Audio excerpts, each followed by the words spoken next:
Pemirsa, seorang wanita pedagang sayur tewas ditabrak mobil di Bangkalan, Jawa Timur. Sementara dari Jombang, seorang pemotor tewas usai bersenggolan dengan pemotor lain hingga tertabrak truk pengangkut air mineral.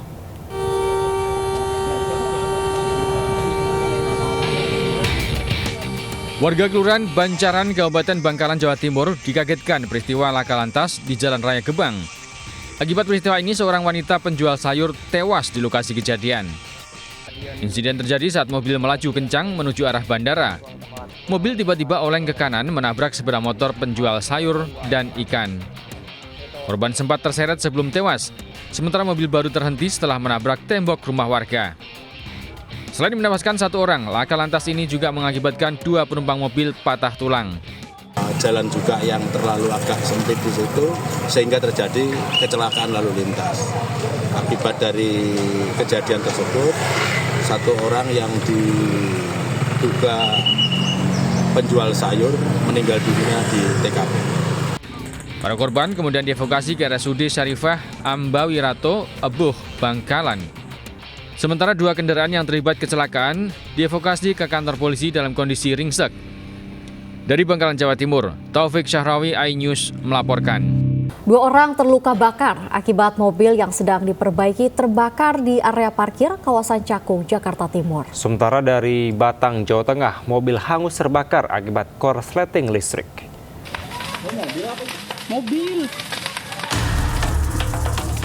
Beginilah kondisi kebakaran yang melanda sebuah mobil di Jalan Asairiyah, Cakung, Jakarta Timur Minggu malam.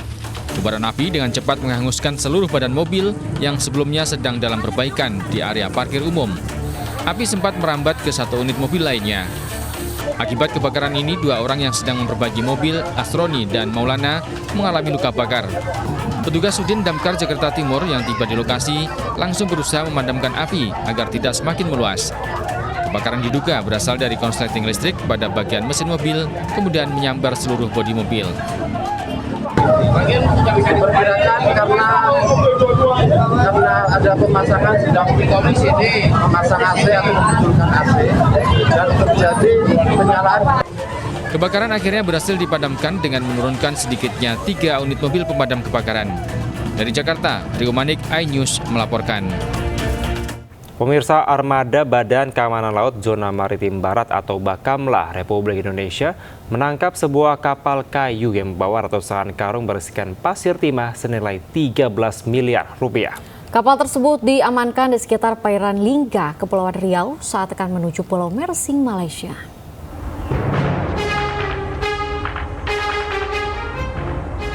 Sebuah kapal kayu KM Doa Restu Ibu yang mengalami kerusakan di perairan Lingga menjadi target perhatian petugas Bakamla RI.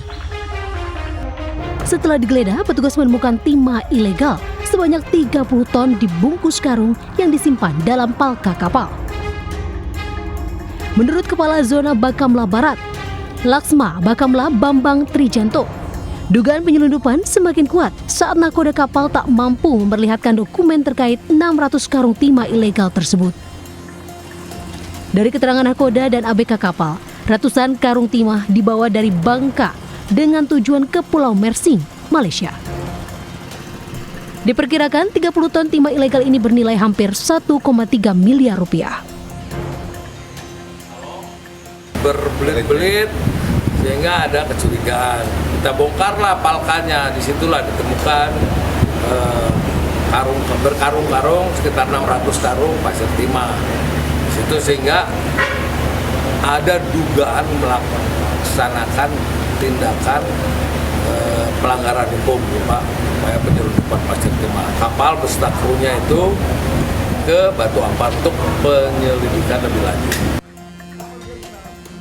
Petugas Bakamla RI mengamankan kapal, nakoda dan 4 orang ABK kapal guna mengungkap siapa pemilik kapal dan seluruh muatannya yang kini dibawa ke pelabuhan Batu Ampar, Kota Batam.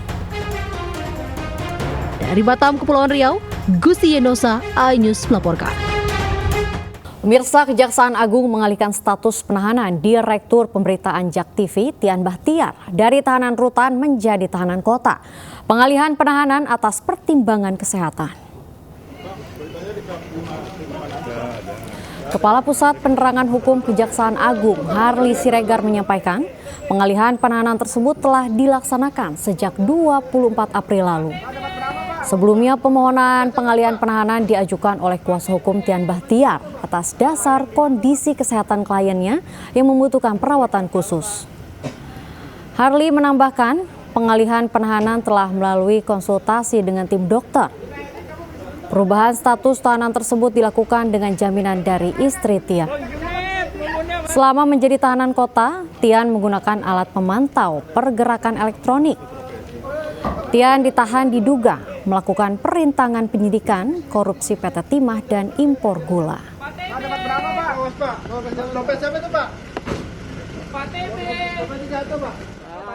Bahwa ada alasan kesehatan sehingga penyidik setelah berkonsultasi dengan tim dokter ya, berketetapan bahwa kepada yang bersangkutan sangat perlu dilakukan pengalihan penahanan.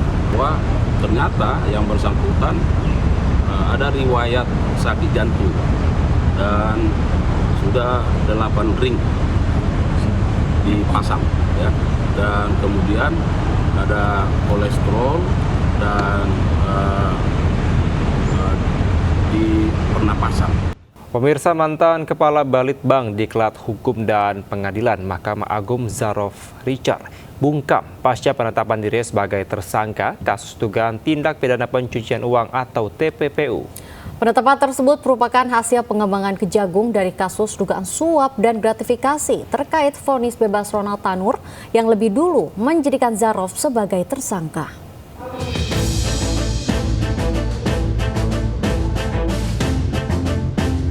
Pengadilan Negeri Tipikor Jakarta Pusat kembali menggelar sidang lanjutan kasus dugaan suap dan gratifikasi yang dilakukan mantan Kepala Balitbang Diklat Hukum dan Peradilan Mahkamah Agung Zarof Richard atas vonis bebas Ronald Tanur. Dalam sidang ini, jaksa menghadirkan istri dan 2 anak Zarof sebagai saksi atas dirinya maupun kuasa hukum Ronald Tanur, Lisa Rahman. Namun Zarof keberatan jika istri dan anaknya menjadi saksi atas dirinya. Sementara itu, berdasarkan keterangan Kapus Penkum Kejaksaan Agung, Zarof Richard kembali ditetapkan sebagai tersangka atas dugaan tindak pidana pencucian uang terkait kasus dugaan suap dan gratifikasi yang lebih duluan menjeratnya. Namun saat dimintai keterangan terkait penetapan tersebut usai sidang, Zarof Richard memilih bungkam. Wah, saya nggak komentar, belum tahu saya ya. Saya tidak jawab itu dulu ya. Kalau berkaitan dengan ini, saya akan jawab. Kalau itu nanti dulu. Sementara kuasa hukumnya menolak berkomentar. Atas penetapan tersangka dugaan TPPU, penyidik Kejaksaan Agung telah meminta pemblokiran sejumlah aset milik Zarof dan keluarganya yang tersebar di Jakarta Selatan, Depok, dan Pekanbaru. Dari Jakarta, Hendri Aprilia, Randu Priyo, dan Sadu Santo Budi melaporkan.